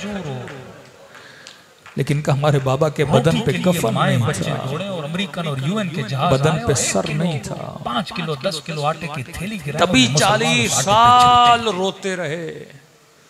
कि बहन ने नहीं पहचाना, खिफ़त से मारे जाओ। और वही बहन जब गोदी कत्लगाह में पहुंची तो क्या देखा, एक 4 साल बच्ची है जंग फिक्र जिसने खुद को बाबा के बदन पे गिराया हुआ है। ईरान की शिया मुल्क है, लिहाजा ताज्जुब से पूछा, सकीना तूने बाबा को कैसे पहचाना? कहने लगे पुफी अम्मा मैंने भी नहीं पहचाना, बड़ा ढूंढा लेकिन बाबा कहीं नजर नहीं आए। उस वक्त कहा कि बाबा मैं अपने चल चल के थक गई हूं। तो फिर कटी हुई गर्दन से आवाज आई, इलैया इलैया। ये फिक्र है, आए मेरी प्यासी बच्ची बाबा के करीब आओ, विलायत दिलों को करबला ले जाएं, ऐसे सलाम करें जैसे सकीना ने सलाम किया। जिस तरीक की दुआ नमाज में करते हो, एहदिनस सिरातल मुस्तकीम। किसी ने मेरे छठे इमाम से पूछा, मौला ये सिरात क्या? फरमाया हुआ सिरात अली इब्न अबी तालिब। ये जो दुआ करते हो खुदा मुझे सीधे रास्ते पे चला, सिरात मुस्तकीम पे चला, कि ये रास्ता अली इब्न अबी तालिब का रास्ता है। रास्ता बंद नहीं हुआ, आज भी चल रहा है। जिसकी कुर्बानी जितनी बुलंद, उसका दर्जा अल्लाह के दरबार में उतना बुलंद। आओ करबला। किसी अंग्रेज खातून ने कहा कि मुझे समझ नहीं आती, माएं पूरी पूरी रात जागती हैं ताकि बच्चा सो जाए, माँ खुद भूखी रहती है ताकि मेरे बच्चे का पेट भरा हो। का समझ नहीं आती। जब मैंने उम्मे फरवा पढ़ी तो पता चला 14 साल का बच्चा था। अजीब है करबला। इमाम ने कहा अब्बास जरा लेकर आओ। देखो इससे पता चलता है कि जंग की नीयत है ही नहीं, क्योंकि अगर करबला में हजरत कासिम ने लड़ना होता तो मदीने से वो अपने लिए ज़रा लेकर आते। ये तो मौला शिफ्टिंग कर रहे थे मदीने से कूफे की तरफ, क्योंकि वहां हुकूमत बनेगी और मौला वही रहेंगे जिस तरह अमीरुल मोमिनीन ने आके अपना घर कूफा बनाया। सारे अपने बच्चों को लेकर आए कि कूफे में हुकूमत बनेगी, वहां रहेंगे। कहा ज़रा लेकर आओ। गाजी अब्बास कहते हैं मैंने पूरे खेमों को छाना, मुझे कोई ज़रा नहीं मिली जिसका साइज जनाब कासिम के बदन का। 14 साल का जवान बच्चा कह नहीं मिली। तभी जनाब कासिम की शहादत जब पढ़ी जाती है तो इनकी पसलियों की शबाहत जनाब सैयदा से दी जाती है, कि करबला का वाहिद शहीद है जिसकी दाएं तरफ की पसलियां बाएं तरफ चली गई। तो अंग्रेज खातून कहती मुझे समझ नहीं आता कि माँ तो जागती है ना, बच्चा बच जाए, भूखी रहती है, बच्चे का पेट भरा रहे, कहिए कैसी मोहब्बत है बच्चे से, कि पता भी है ज़रा नहीं। कुर्ते में बच्चे को घोड़े पे सवार करा के तलवारों के मुकाबले में, नेज़ों के मुकाबले में, तीरों के मुकाबले में भेज रही है। अगर मैं मां हूं तो मैं अपने बच्चों को इस तरह नहीं भेजूंगी। तो किसी आलिम ने उसको जवाब दिया कि आप सही कह रही हो, मोहब्बत में कोई बच्चों को कुर्बान नहीं करता, लेकिन मसाला यह है कि उम्मे फरवा को कासिम से मोहब्बत थी पर हुसैन से मवद्दत थी। मवद्दत का मतलब यह है कि बेटा कुर्बान करो। इम्तिहान जब खुदा लेता है तो सबसे अजीज तरीन चीज आपसे छीनता है, सिर्फ ये देखने के लिए कि मुझसे कितनी मोहब्बत है। बुढ़ापे में इब्राहिम को बेटा दिया, कहा जा मक्के की सरजमीन पे छोड़ के आ, ऐसी जमीन जहां फसलें नहीं उगती, जहां पानी नहीं, 50-55 डिग्री की गर्मी। बीबी हाजरा कहती जब इब्राहिम छोड़ के जा रहे थे मैं इस फिक्र में थी, एक बार तो मुड़ेगा, देखेगा, बेटे की मोहब्बत खींचेगी, बीवी की मोहब्बत खींचेगी। कहते हैं जाते जाते इब्राहिम ने एक बार भी मुड़ कर नहीं देखा। बेटा जवान हुआ, 13-14 साल का, अल्लाह ने कहा वापस आ इब्राहिम, फिर वापस आए। इतने सालों के बाद बेटे को देखा, रात को सोए, ख्वाब में देखा अपने बेटे को ज़बह कर रहे हैं। ख्वाब क्यों? यकीन की मंजिल। नबी है, झूठा ख्वाब नहीं हो सकता। शैतान ने तरद्दुद पैदा करने की कोशिश की, इब्राहिम ख्वाब है, इस्माइल ख्वाब है, अगर अल्लाह ने कहना तो मिकाइल को भेजते, जिब्राइल को भेजते, ख्वाब क्यों? मकाम यकीन लेकर गए।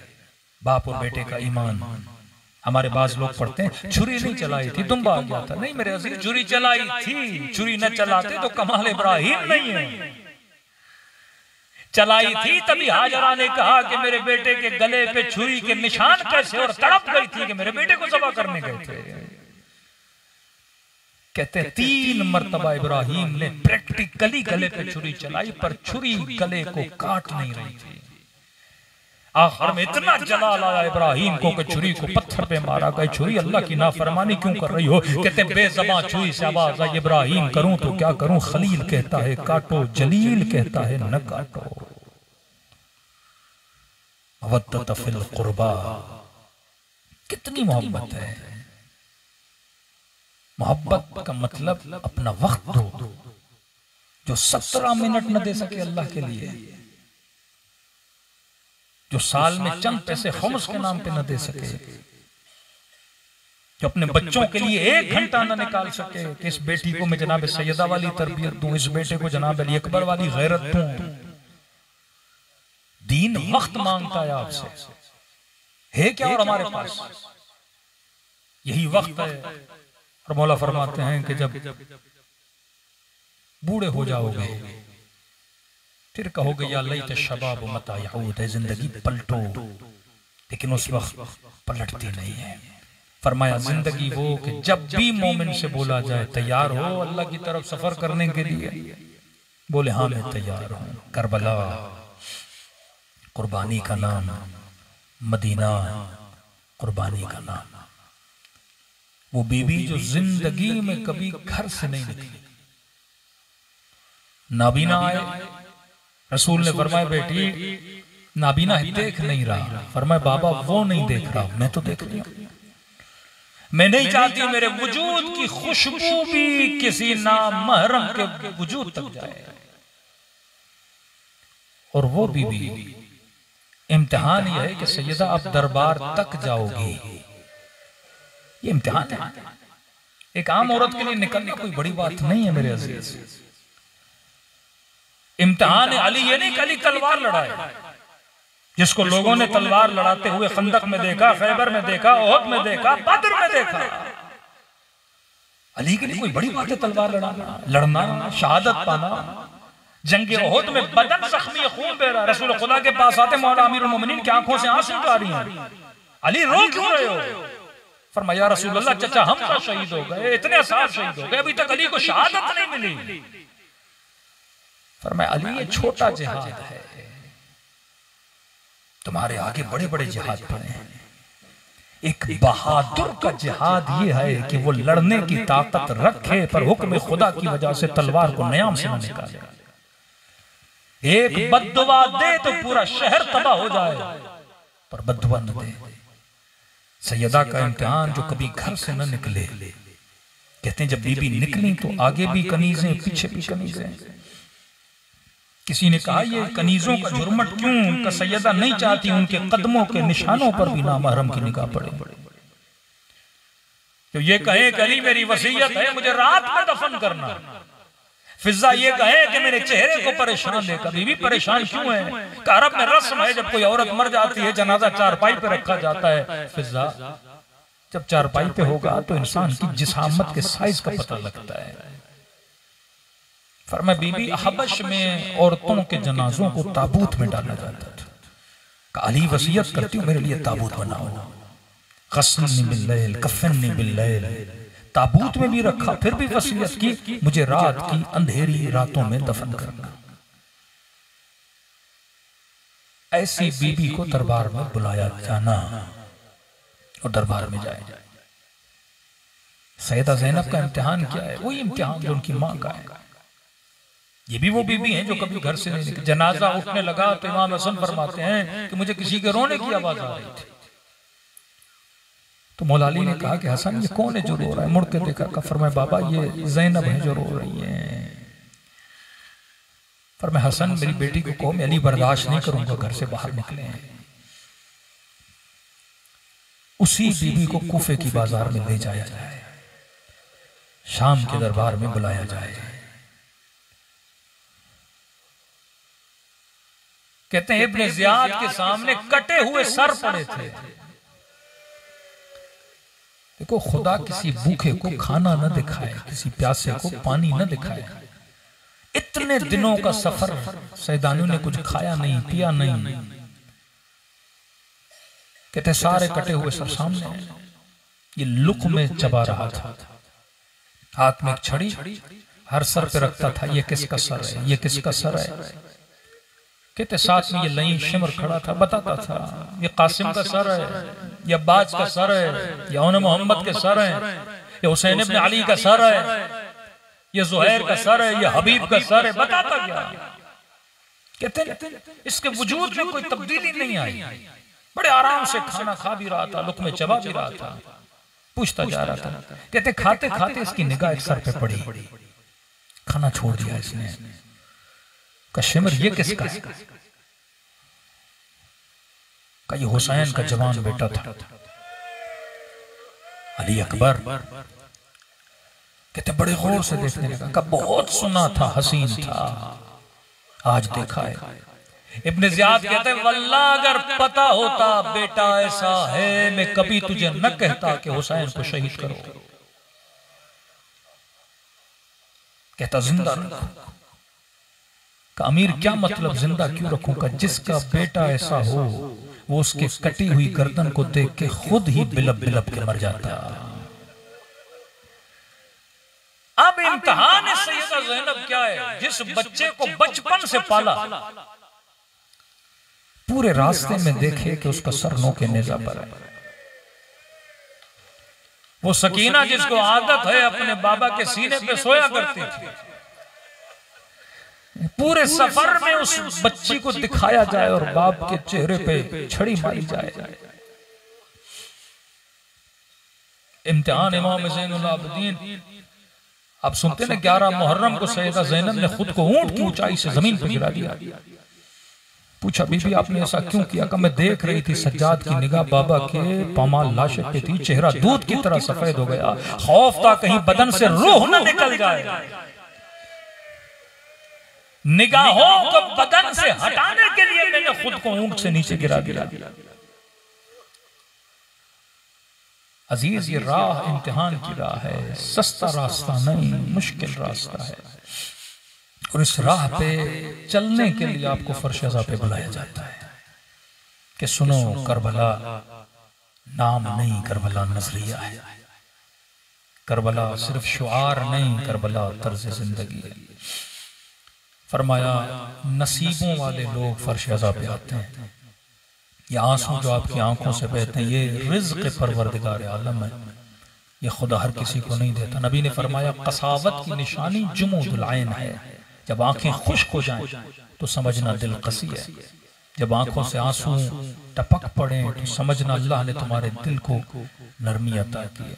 फरमाया खुलूस से दिल से मेरे हुसैन को सलाम करो, खुदा तुझे सवाब ज़ियारत हुसैन अता करेगा। इमाम ने फरमाया कि एक सलाम से सवाब ज़ियारत हुसैन ले सकते हो। का मौला इतनी आसानी से फरमाया एक निशानी अगर वो तुम्हारे अंदर आ जाए तो समझना सवाब ज़ियारत मिल गया। मौला कौन सी निशानी? कि जब मेरे गरीब जद को सलाम करो, सलाम करने के बाद अगर न चाहते हुए तेरी आंखों से आंसू आ जाए, फरमाइए मत समझना ये तेरे आंसू हैं, हुसैन ने तुझे तेरे सलाम का जवाब दिया है। फिर पूछा मौला इतनी ताकीद क्यों है? ज़ियारत आशूरा 100 सलाम है। फरमाया क्योंकि आशूरा के दिन मेरा बाबा तरस गया था कि कोई उसे सलाम करे। कहते थे ये बागी है, इसे सलाम न करो। सलाम मुसलमानों को किया जाता है। कि तुम में से जब जब भी कोई मेरे बाबा को सलाम करता है, मेरे बाबा के कलेजे को ठंडक मिलती है। आधी रात का वक्त है, कबूलियत दुआ। दिलों को करबला की तरफ रवाना करें और ऐसे सलाम करें जैसे सैयदा ज़ैनब ने अपने भाई को सलाम किया। सब मिलकर अस्सलाम अला हुसैन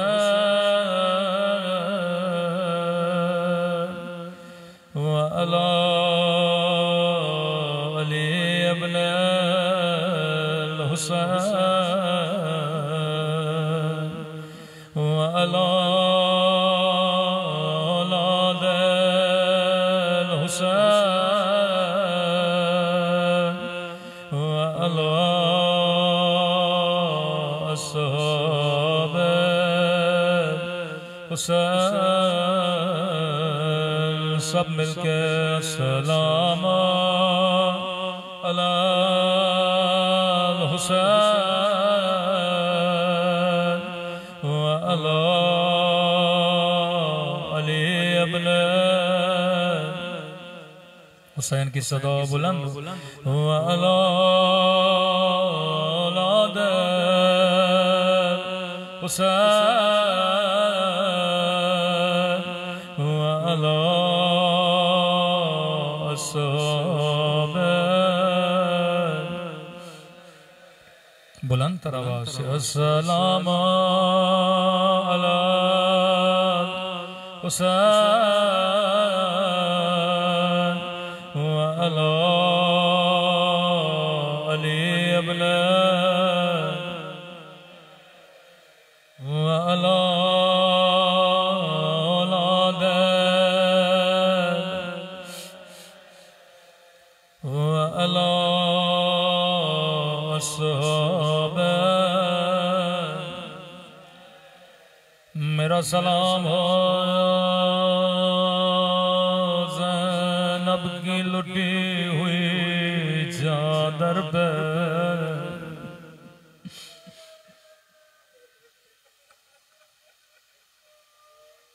मेरा सलाम हो उन जख्मी होठों पे, मेरा सलाम हो उन खुश्क होठों पे जिन्हें छड़ी से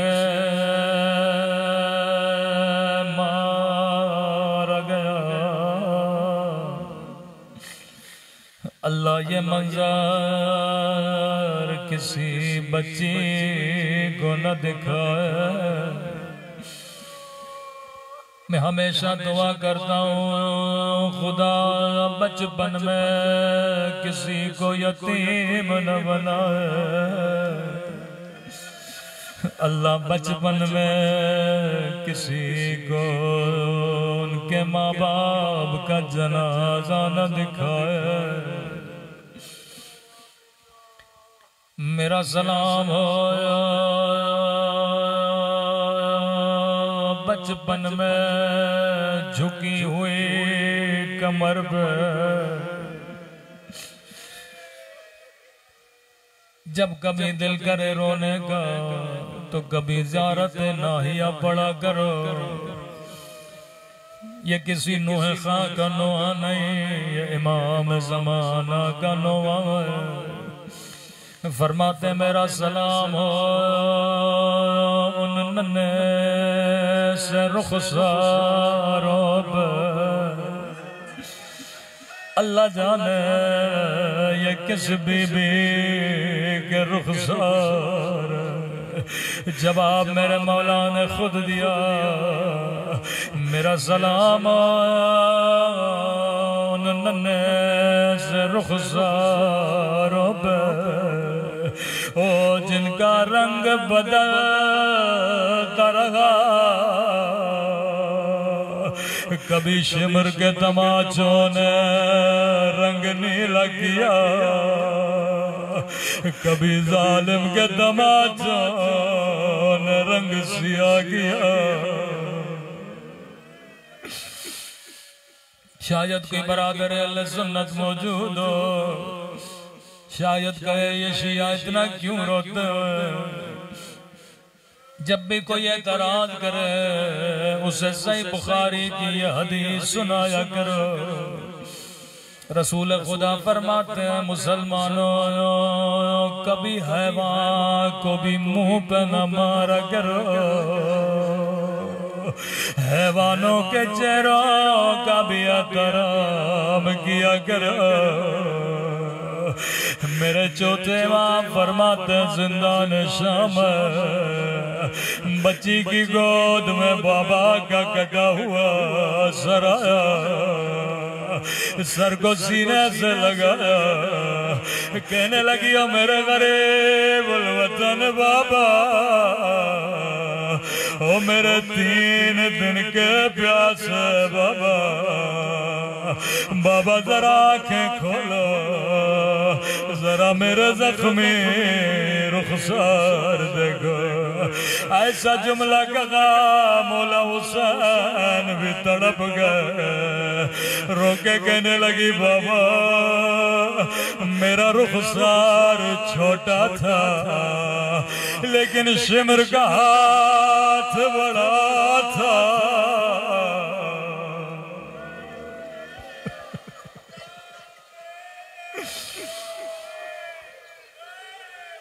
चेहरों पे तमाचों की मुसीबत बड़ी पुरानी है।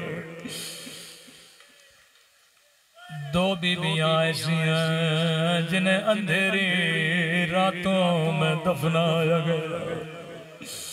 2 बीबियां ऐसी हैं जो बाबा के जाने के बाद ज्यादा जिंदा न रही। रिवायत के जुमले हैं, बाज लोग फरमाते सकीना कहने लगी बाबा जरा आंखें खोलो, जरा मेरे सफेद बाल देखो। बाबा मैं दादी की छवि बन गई हूँ, लेकिन बाबा एक फर्क है, दादी के बाल जवानी में सफेद हुए थे, लेकिन बाबा मेरे बाल बचपन में वो सफेद हो गए।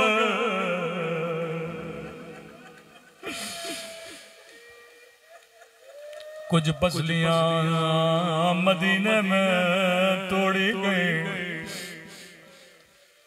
बेटियां बाबा से बड़ा प्यार करती, बेटे माओ से बड़ा प्यार करते। मौला हसन किसी जाकिर के ख्वाब में आए, फरमाया जाकिर तू मेरे शियों को मेरे असली मसाइब क्यों नहीं सुनाता? कहता मैंने सारे मसाइब बताए, मौला जहर मिला, तीर लगे, 2 मरतबा कफन मिला।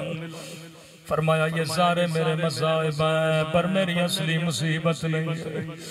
रो के अर्ज की मौला आप खुद बताइए। इमाम ने फरमाया मेरे शियों को बताना मेरे असल मसाइब मदीने की एक गली में। हुसैन छोटे थे मैं बड़ा था। फरमाया किसी बंद गली में किसी जालिम ने मेरी अम्मा को तमाचा मारा था। मैंने किसी जवान को समझाने के लिए कहा, मैंने कहा जवान अगर किसी बंद गली में तेरे सामने कोई तेरी माँ को तमाचा मारे, कहने लगा मौलाना दुआ करें अल्लाह मौत दे पर ये मंजर न दिखाए। और जब तक जिंदा थे खून रोते रहे।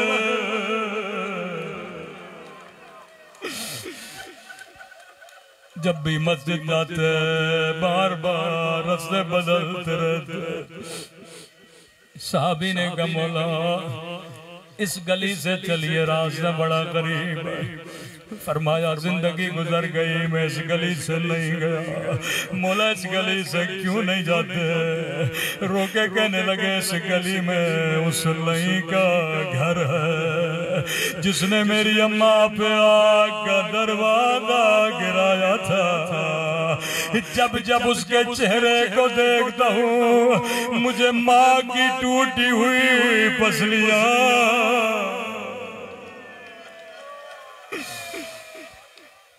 मौला हसन ये मजमा पे कुर्बान।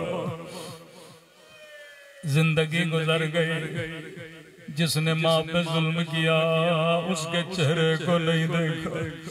मौला थोड़ी देर करबला आई, एक 4 साला बच्ची है, पूरे सफर में शिमर को देखती रही और नहीं हुसैन को छड़ी मारा था। अल्लाह बचपन में किसी को यतीम न बनाए। बेटों के लिए बड़ा मुश्किल है कि माँ का जनाजा देखें। मौला ने गुस्ल दिया, कफन दिया, जनाजा घर के सहन में रखा।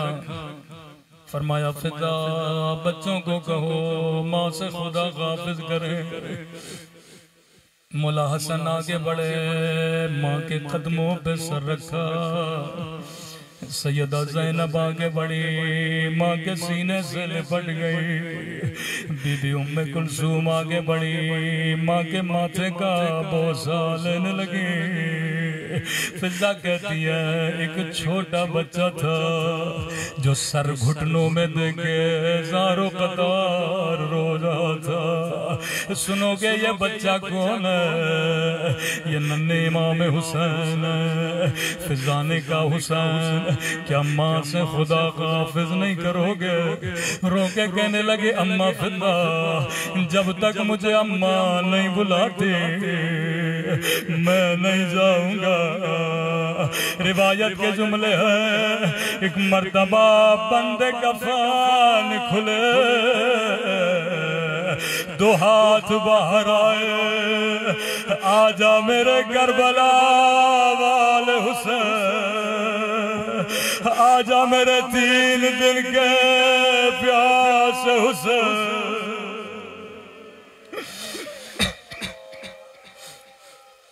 अर्श इलाही पे कोहराम बबा हुआ, आवाज आई अली बच्चों को माँ से जुदा करो। अल्लाह के मलाइक भी बर्दाश्त नहीं करते। रिवायत के जुमले हैं मौला अली आगे बढ़े, इमाम हसन को सीने से लगाया, इमाम हुसैन को सीने से लगाया। कभी माथे का बोसा लेने लगे, कभी चेहरे को चूमने लगे। मौला हुसैन आपकी यतीमी कितने प्यार से मौला ने सीने से लगाया। लेकिन मौला हाय कोई करबला में आता सकीना को सीने से लगाता। जब बच्ची बाबा के सर के रो रही थी, रावी कहता या शिमर आगे बढ़ा, बच्ची को इतने जोर से तमाचे मारे, इतने जोर से तादियाने मारे। रोके कहने लगी ओ मेरे गरीब वतन बाबा, ओ मेरे 3 दिन के प्यास है बाबा। ओ तबे हुसैन